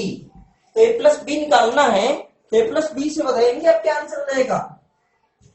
तो ए plus B I K plus जे के प्लस 2 आई के प्लस जे के माइनस के। ठीक है, तो आई के पे आई के एड कर लीजिए, 3 आई के प्लस 2 जे के माइनस के। ये क्या आ गया, ए प्लस बी। ठीक है, अब थर्ड चीज क्या पूछ ली, रिजल्टेंट का मतलब हमेशा ध्यान रखना ए प्लस बी होगा, न कि मैग्नीट्यूड का प्लस। जब भी रिजल्टेंट की बात करें हमेशा वेक्टर सम होगा, पूरी फिजिक्स में ध्यान रखना ये चीज। जब भी रिजल्टेंट वर्ड आ जाए, रिजल्टेंट मतलब टोटली, लेकिन किसके लिए, वेक्टर्स के लिए, डायरेक्शन के साथ में हमेशा। ठीक है, इससे वैल्यू आंसर अलग आएगा। अब देखिएगा, तो मैग्नीट्यूड ऑफ रिजल्टेंट, तो मैग्नीट्यूड ऑफ रिजल्टेंट तो क्या हो जाएगा, ए प्लस बी का मैग्नीट्यूड। तो ए प्लस बी का ए प्लस बी आपने निकाल लिया, क्या हो जाएगा देखिएगा, 3 का स्क्वायर 2 का स्क्वायर प्लस माइनस 1 का स्क्वायर, कितना हो गया, रूट 14। ठीक है, अच्छा इनको दोनों को ऐड करके देखो, देखिए आप, मोड ए प्लस मोड बी, तो रूट 2 प्लस रूट 6 दोनों इक्वल थोड़ी है। ठीक है ना, क्लियर यहाँ तक। अच्छा अगर ये पूछ ले कि फाइंड द यूनिट वेक्टर, इसमें ये पूछ ले वेक्टर्स ए एंड बी ये दे रखा है, then find unit vector along the resultant vector. अगर पूछ ले कि unit vector along resultant vector, along resultant, तो रिजल्टेंट वेक्टर के अलोंग की या रिजल्टेंट वेक्टर की डायरेक्शन में यूनिट वेक्टर, तो आप मान लीजिए इसको suppose let C equal to resultant of vector C equal to suppose, तो मतलब सी का मोड हो गया, मतलब सी का मोड बराबर ही हो गया, तो मतलब सी के पूछ लिया, तो सी के क्या हो जाएगा, vector C upon vector C का मैग्नीट्यूड। तो वेक्टर सी कितना हो गया, 3 आई के प्लस 2 जे के माइनस के अपॉन और रूट 14, ये हो जाएगा सी के। ठीक है, तो यूनिट वेक्टर का आपको काफी हद तक कुछ चीजें क्लियर हुई। ठीक है, चलिए टॉपिक शुरू करते हैं। देखिएगा एक और, एडिशन और सब्सट्रैक्शन ऑफ वेक्टर्स ग्राफिकली, कि ग्राफिकली वेक्टर्स को ऐड या सब्सट्रैक्ट कैसे करना है। देखिए, दो नंबर को ऐड करना, दो वेक्टर को ऐड करने में बड़ा डिफरेंस है। वेक्टर है इसका मतलब डायरेक्शन और मैग्नीट्यूड दोनों ही, तो डायरेक्शन का कैसे रोल है। ठीक है। या फिर मैं ऐसा कहूं आपको कि फॉर एग्जाम्पल देखिएगा, जैसे हमने ये टेस्टिंग कर ली कि अगर मान लीजिएगा कोई बॉक्स है, इसके ऊपर दो फोर्स लग रहे हैं, ठीक है। अगर मान लीजिएगा एक फोर्स इधर लग रहा है 3 न्यूटन का, एक फोर्स इधर लग रहा है 1 न्यूटन, टोटल फोर्स कितना लग रहा है 4 न्यूटन, ठीक है। लेकिन अगर मान लीजिए इस तरह से कहें, अब टोटल फोर्स कितना लग रहा है, तो शायद आंसर हो जाएगा 2 न्यूटन। लेकिन अगर मान लीजिएगा एक फोर्स इधर लग रहा है, दूसरा फोर्स सपोज इस साइड के अंदर इधर लग रहा है किसी एंगल पे, ठीक है ना, 1 न्यूटन। अब टोटल फोर्स कितना लगेगा, शायद आप आंसर नहीं दे पाएंगे, ठीक है। इसी बात को थोड़ा सा समझते हैं, देखिएगा, ठीक है। और इसका एक एग्जांपल देखते हैं, फिर इस टॉपिक के ऊपर आते हैं। मान लीजिएगा आपके पास बाइक है या स्कूटी है, ठीक है, और ये बिल्कुल प्लेन रोड के ऊपर स्कूटी आगे चल रही है इस रोड पर, ठीक है ना। अब स्कूटी, इसका मतलब स्कूटी पर एक इंजन का फोर्स तो लग रहा होगा इधर, एफ इंजन का फोर्स लग रहा होगा इधर की तरफ कि मूव करे। और मान लीजिएगा कि जैसे ही स्कूटी चलना शुरू करे रोड पर और बहुत तेजी से एयर आने लग जाए इधर से, तो स्कूटी के ऊपर अब एयर का फोर्स भी लगने लग गया, एयर फोर्स भी लगने लग गया। अब स्कूटी पे दो फोर्स लग रहे होंगे, एक तो इंजन का फोर्स लग रहा होगा इधर की तरफ और एक लग रहा है एयर का फोर्स इधर की तरफ,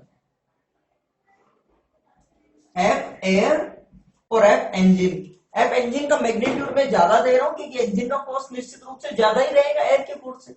अब बताएं कि मान लीजिएगा जैसे ये स्कूटी चल रही है और बहुत ज्यादा तेजी से एयर इधर आने लग रही है, तो आपकी स्कूटी बिल्कुल सीधी चलेगी, बार बार रोड के ऊपर इधर की तरफ टर्न होने लगेगी। यूं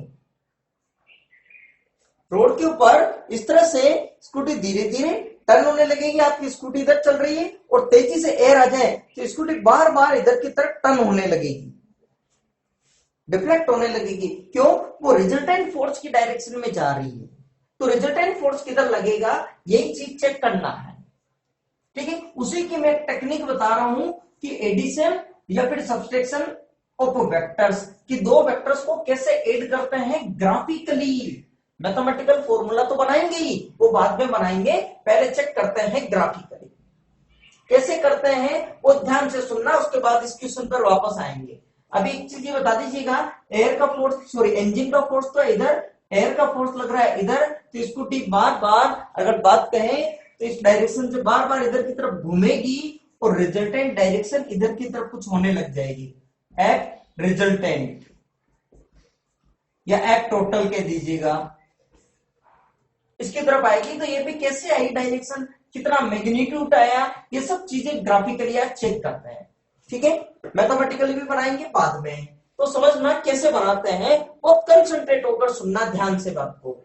मान लीजिएगा, और आप प्रैक्टिस जरूर करना एक बार, मान लीजिएगा आपके पास एक वेक्टर है ये ए, ये वेक्टर है मान लीजिएगा ए, और सपोज ये वेक्टर है आपके पास बी, तो दोनों की डायरेक्शन अलग अलग ही है, मैग्नीट्यूड भी अलग अलग है। मैग्नीट्यूड किसका ज्यादा है, ए का, बी का मैग्नीट्यूड क्या है, कम। अब आपको कह दिया कि इसके अंदर आपको फाइंड आउट करना है ग्राफिकली ए प्लस बी, फाइंड ग्राफिकली ए प्लस बी, ए माइनस बी, माइनस ए प्लस बी, या फिर माइनस ए माइनस बी, ये फाइंड आउट करना है आपको।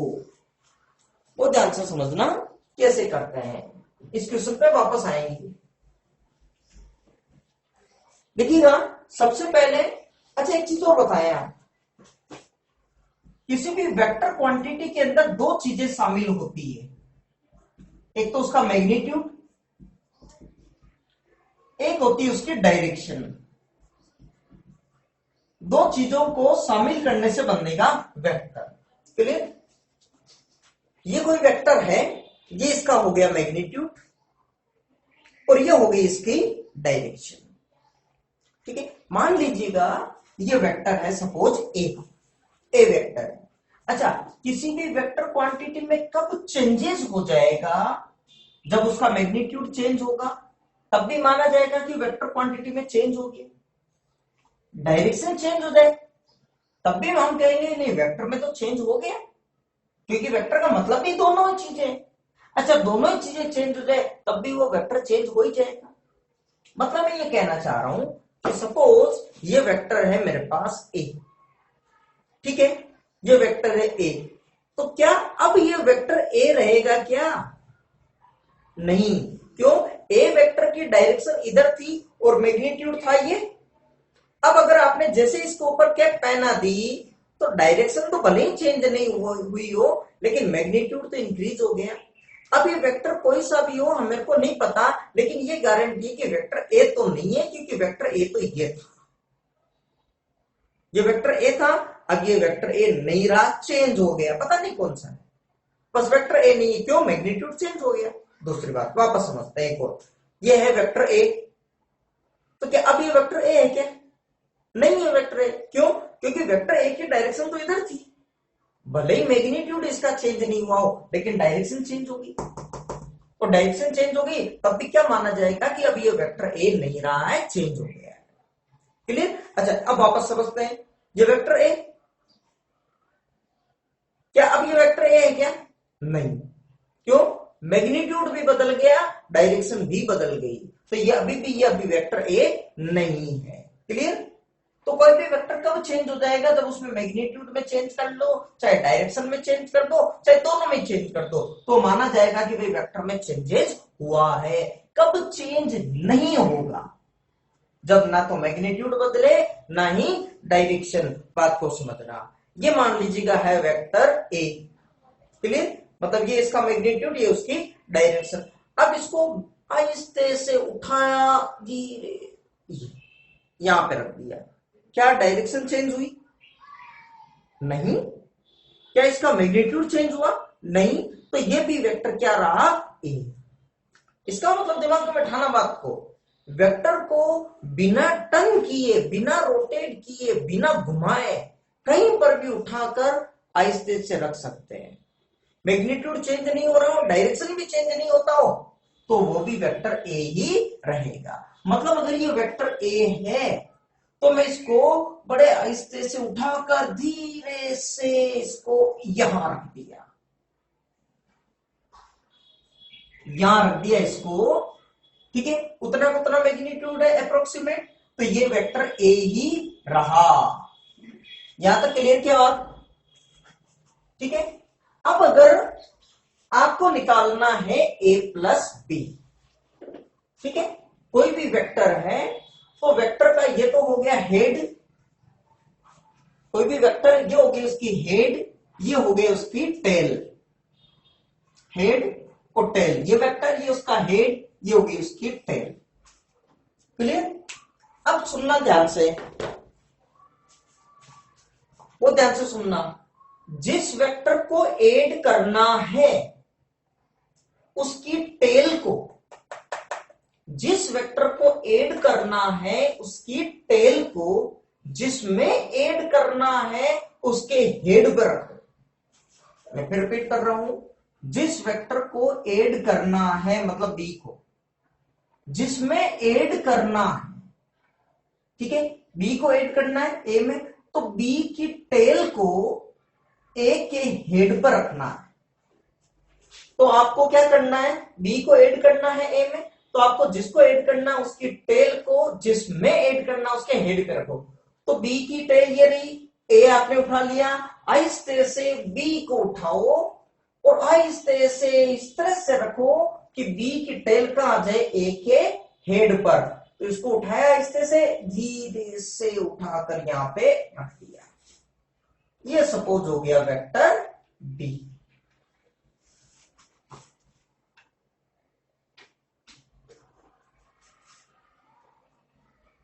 ये हो गया वेक्टर बी।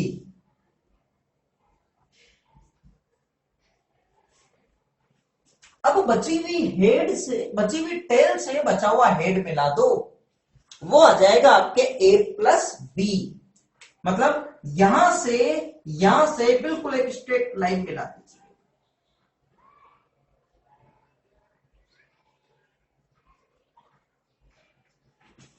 ये क्या आ जाएगा, इन दोनों का रिजल्टेंट, मतलब ए प्लस बी, ये आ जाएगा ए प्लस बी वेक्टर।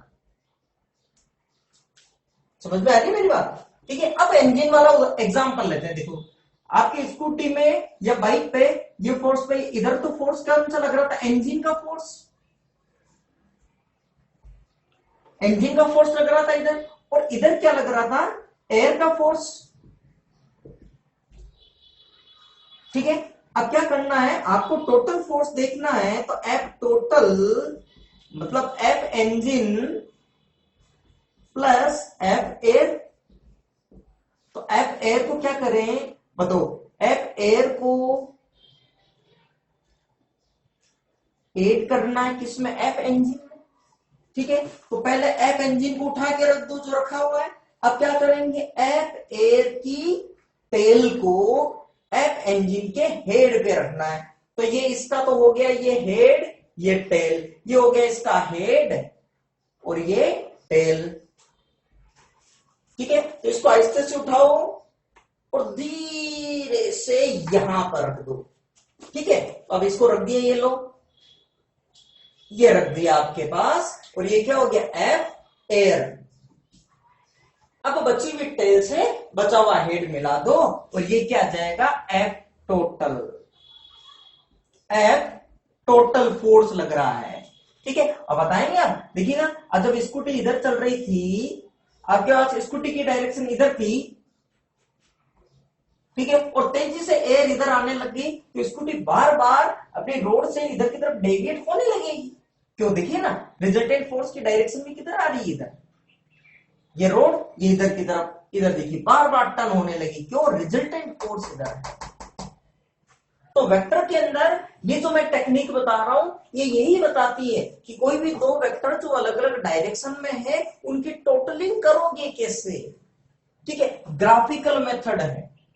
ठीक है, मैथमेटिकल आगे और निकालेंगे, सोल्व करेंगे। पहले ग्राफ से बनाए, एक स्केल से मेजर करके बनाए, फिर इसी क्वेश्चन के स्केल से मेजर करके लेंथ ले लेंगे, एंगल लेंगे, फिर यही आंसर मैथमेटिकल फॉर्मूले में रखकर चेक करेंगे कि आंसर सही आता है कि नहीं आता। ठीक है, चलेगा। अब बात करते हैं इसमें, थोड़ा सा इसमें और आगे करते हैं। देखिएगा, ए प्लस बी निकाल लिया आपने, अब आपको निकालना मान लीजिएगा ए माइनस बी। तो ए माइनस बी का मतलब क्या, मैं ऐसा लिखूं क्या कि ए के अंदर ऐड करना है माइनस के बी को, ए में ऐड करना है माइनस के बी को।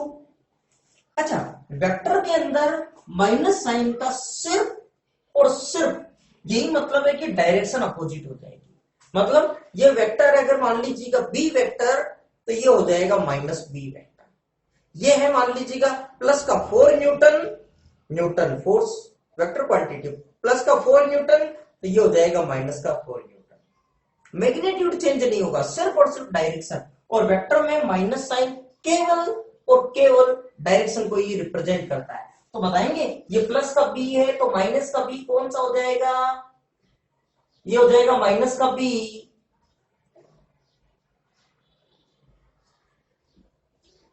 Minus B. देखिए उतना ही मैग्नीट्यूड हो गया।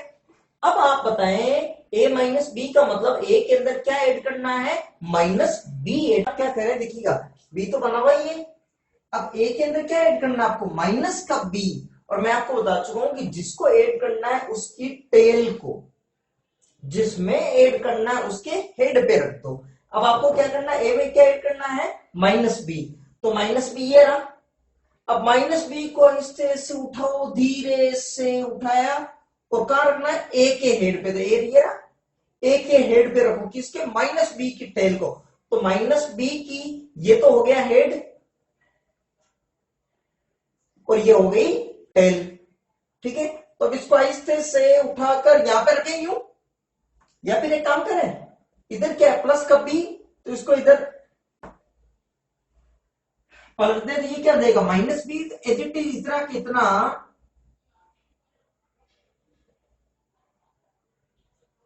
ये आपके बन गया माइनस बी। ठीक है, अब बची हुई टेल से बचा हुआ हेड मिला दीजिएगा, तो ये क्या बन जाएगा, ए माइनस बी। तो ये बन गया आपके लिए a माइनस बी।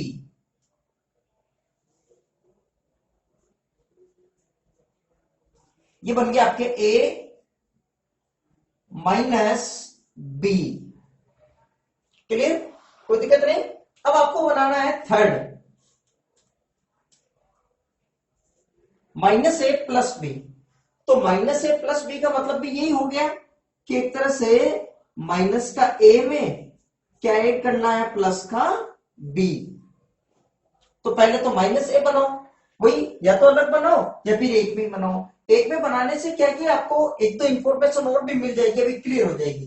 तो अगर इसी में बनाना है तो पहले तो माइनस है, तो ये तो क्या है, प्लस का ए। तो माइनस का ए कैसे बनेगा, इस ए को इधर पलट दो तो क्या हो जाएगा, माइनस का ए। ठीक है, या फिर यहां से देखिएगा ये बन जाएगा माइनस ए, ये हो गया प्लस का ए। ठीक है ना, ये हो गया इधर माइनस का है। या फिर इसको घुमा दो इधर, देखिए इसको घुमाने से इधर बन जाएगा माइनस का ए, तो उसको मैंने घुमा दिया इधर यूं,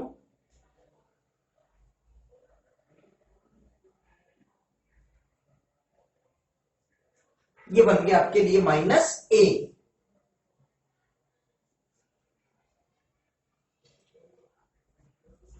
माइनस ए, ये बन गया माइनस ए। ठीक है, अब ये बन गया आपके लिए माइनस ए। अब क्या करना, माइनस ए में क्या ऐड करना है, प्लस का बी। तो ये रहा बी आपके यहां पर, बी यहां पर भी है लेकिन ये तो ए की हेड पे है ना। आपको क्या करना है, बी की टेल को माइनस ए के हेड पर रखना है। तो माइनस ए की ये टेल हुई, माइनस ए का ये हेड हुआ। अब बी की टेल को माइनस ए के हेड पे रखना है, तो इसको आहिस्ते से उठाकर यहां पे रख लेते हैं। क्लियर, तो बिल्कुल देखिए इस तरह पैरेलल ऐसे ही रखना है।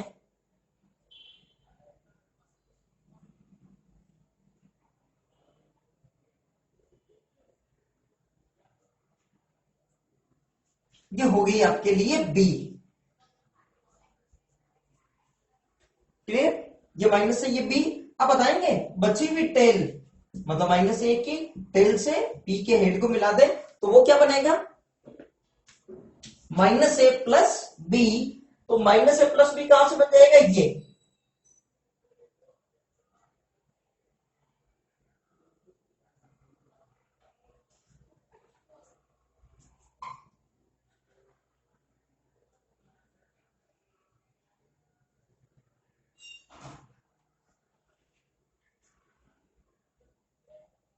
क्या बन गया, माइनस ए प्लस बी।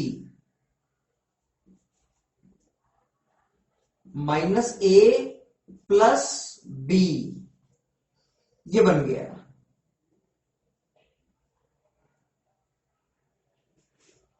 क्लियर, माइनस ए प्लस बी। अब आपको बनाना है जैसे माइनस ए माइनस बी फोर्थ, माइनस ए माइनस बी। अब माइनस ए माइनस बी कैसे बनाए देखिएगा, इसका मतलब माइनस ए में क्या ऐड करना है, माइनस बी। ठीक है, तो माइनस ए ये रहा। अब बताएंगे माइनस बी की टेल को माइनस ए के हेड पे रखना है। तो माइनस ए का ये रहा हेड, और माइनस बी की टेल को, ये माइनस बी की टेल, इसको उठाकर बिना घुमाए आराम से यहां पे रख दीजिए, या फिर इसको घुमा ले इधर, इसको कर लिए इधर। ये क्या बन गया, माइनस बी। अब वही बची हुई टेल से बचा हुआ हेड, ये जितने भी माइनस है मैंने सबको इनको क्या कि डॉटेड से बनाया है। ठीक है ना, देखिएगा माइनस बी माइनस ए माइनस बी, इस तरह से। क्लियर, अब देखिएगा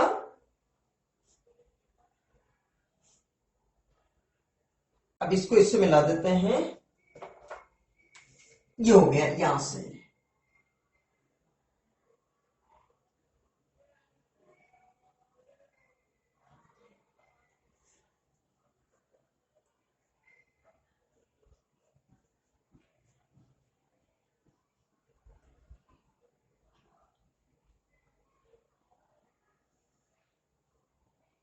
ये वन एक्स, ये क्या बन गया देखिएगा, माइनस ए माइनस बी। क्लियर? अब इसमें इंफॉर्मेशन नई क्या मिली वो मैं बताना चाहूंगा। एक काम करें, अगर देखिएगा इसमें से अगर मैं माइनस कॉमन लूं तो ये क्या बन गया, ए प्लस बी। ठीक है, और ये बना हुआ है आपके पास ए प्लस बी इधर। अच्छा एक बात बताएं, ए कोई वेक्टर है, बी भी कोई वेक्टर है, और वेक्टर में वेक्टर को ऐड करेंगे तो आएगी कोई ना कोई क्वांटिटी वेक्टर। सपोज ये वेक्टर है कोई सी, ठीक है। अच्छा तो माइनस ए माइनस बी, ये भी तो कोई ना कोई वेक्टर ही है। जब ए प्लस बी को आपने सी मान लिया तो ये क्या हो गया, माइनस का सी। इसका मतलब जो सी की डायरेक्शन होगी माइनस सी की डायरेक्शन उसके अपोजिट होगी। तो यहां पे देखिएगा ये डायरेक्शन किसकी, ए प्लस बी की, इतना मैग्नीट्यूड। अब अगर मान लीजिएगा मेरे को माइनस का ए प्लस बी बनाना है तो ए प्लस बी की जो डायरेक्शन है उसको ऐसे पलट देंगे यू, और देखिएगा इतना ही मैग्नीट्यूड इसका हो गया, और देखिए डायरेक्शन भी अपोजिट हो गई, और ये क्या हो गया, माइनस का ए प्लस बी। ठीक है, तो इसे ये चीज पता लग रही है क्या कि वेक्टर के अंदर माइनस साइन लगाते केवल और केवल डायरेक्शन रिवर्स हो जाती है, मैग्नीट्यूड चेंज नहीं होता। इसमें थोड़ी सी आप स्केल से प्रॉपर बनाएंगे एक्यूरेट आएगी। ऐसे इसमें भी ये प्रूफ हो जाएगा। देखिएगा इसमें माइनस कॉमन लें, इसमें देखो अगर मैं माइनस कॉमन ले लेता हूं तो ये क्या बनेगा, देखो a माइनस का b, इसका मतलब अच्छा, और ये किसकी, a माइनस बी की। अब देखो a माइनस बी की डायरेक्शन है, ये है वेक्टर क्या, कौन सा, a माइनस बी। अब अगर आपको बनाना है vector minus a minus B, minus a minus B, तो जो इसकी डायरेक्शन है इसको अपोजिट यू, ये हो जाएगा ना माइनस का a माइनस बी। देखिएगा a माइनस बी, और इस पे माइनस लगाते ही ये देखो, तो इसको पलट देंगे ये वाला आ जाएगा। ठीक है, तो इस डायरेक्शन में क्या क्या सारी चीजें, ये डायग्राम कैसे बनता है ये भी चीज क्लियर हो गई, और ये प्रूफ भी हो जाता है ग्राफिकली भी कि वेक्टर क्वांटिटी में माइनस साइन सिर्फ और सिर्फ डायरेक्शन को रिप्रेजेंट करता है और कुछ भी नहीं। ठीक है, कुछ क्लियर हुई ये चीज। ठीक है, अब आपको एक क्वेश्चन घर पे ट्राई के लिए करना है। ठीक है, रब कर दूं मैं, ठीक है, आराम से देखिएगा, क्लियर, रब कर दो ना।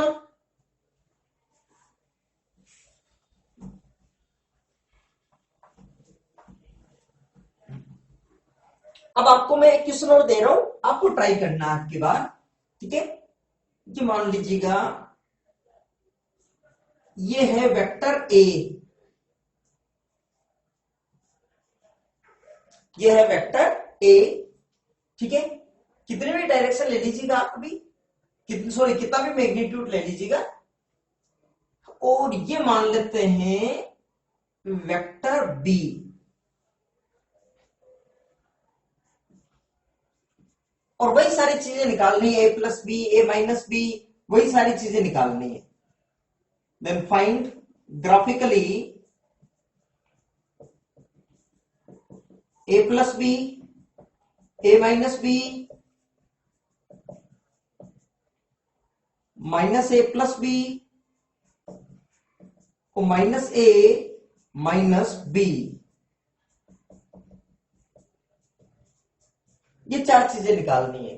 ठीक है, वीडियो पॉज करके आप पूरा एक बार बनाएं, और उसके बाद इसे चेक करें, मैं यहां पे बनाऊंगा फिर। ठीक है, चेक करें आपने जो बनाया है, जो मैं ही बना रहा हूं उससे कितना डिफरेंस हो रहा है। ठीक है, मैं इसमें बनाता हूं, आप बनाइएगा फटाफट। जैसे उतार लिया इसमें ए प्लस बी, तो ये उतार लिया आपने लिए ए, ये आपके लिए उतार लिया, ए उतर गया, ये यहां पर हो गया ये ए, और बी को ऐड कर दिया, ये हो गया आपके लिए इधर बी, ठीक है, ये हो गया b, तो ये वाली चीज हो गई a प्लस बी।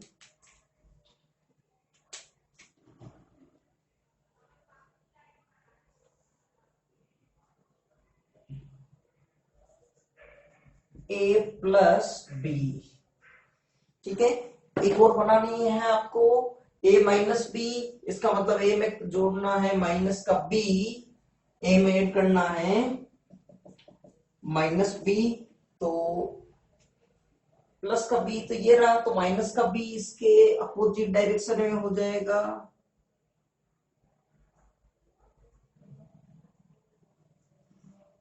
ये हो गया आपके लिए माइनस बी, तो a में ये आपके लिए a हो ही गया यहाँ पे।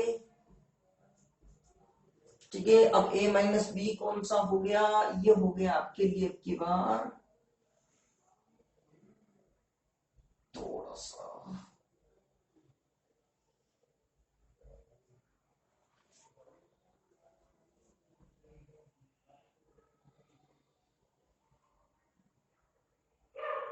ये हो गया आपके लिए a माइनस बी, ये हो गया आपके लिए a माइनस बी।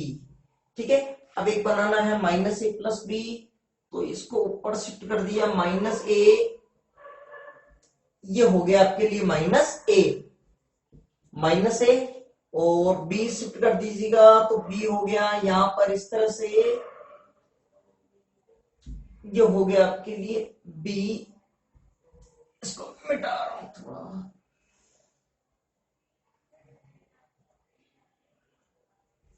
ये इधर हो गया आपके लिए बी।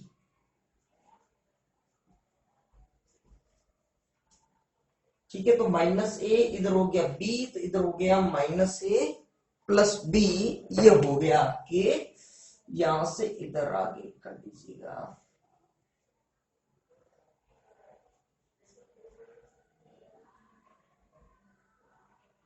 ये हो गया आपके लिए माइनस ए प्लस बी। ठीक है, और माइनस ए माइनस बी भी देखना है, तो प्लस का बी तो इधर हो गया, और इसको आगे बढ़ा दिया यूं, उतनी ही हाइट के ऊपर, तो ये बन गया आपके माइनस बी, तो ये माइनस ए और ये माइनस बी, तो ये बन गया आपके लिए इधर, ये बन गया इधर माइनस ए माइनस बी।